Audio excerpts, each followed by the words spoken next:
So Muslims say to me that if you're in doubt about Islam, why don't you produce a surah like the Quran? The assumption here is that no human has ever been able to produce anything like the Quran because it's too good to be produced by a human mind. Therefore, it is from God. Now, first of all, this challenge has been met countless times.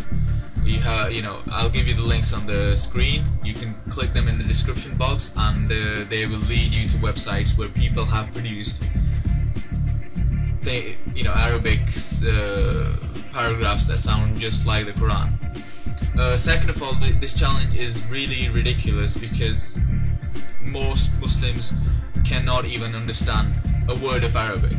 So even if I did produce it, you would not be able to judge it, so why ask me? So it's really a silly challenge. Even Arabs themselves do not speak the Quranic Arabic. The Quranic Arabic is actually a dead language. No one speaks it. Even Arabs cannot understand it anymore. A lot of them anyway. So that being said, I think this challenge is way too easy. When I first got hold of a copy of a translation of the Quran, I was very desperate to find and learn. It's just my curious mind. I was like, I want to know what's in it. I want to know what it says. I don't want to just read it in Arabic. I was 15 when I started reading the translation, which just shows you the lack of emphasis put towards actually understanding what the Quran is saying. So when I first read it, I was very, I got bored. I was very bored reading it, and this made me really sad because I was very unimpressed by it. I was hoping to be just blown away and just be like, wow, this is so amazing, and that just did not happen.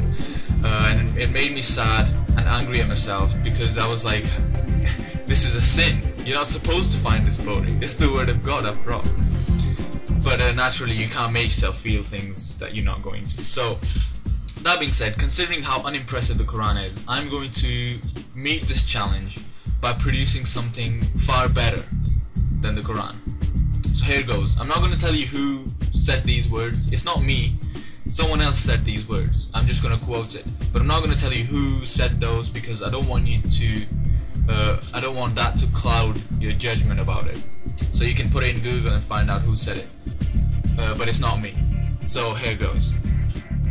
We hold these truths to be self-evident, that all men are created equal, that they are endowed by their Creator with certain unalienable rights, that among these are life, liberty, and the pursuit of happiness.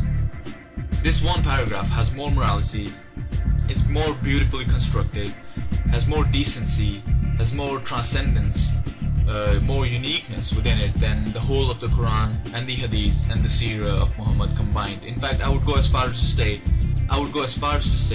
that this sentence is better than any book that any God has ever written. It's just beautiful. It's acknowledged as one of the most well-written English sentence in the history of the English language. And all I have to ask you is, firstly, if you find this less impressive than the Quran, then I just don't even know what's going on there. But how is it that, I'll leave you with this. How is it that a man can produce something that sounds better than anything that any God has ever produced? All the best. Peace be unto you. Goodbye.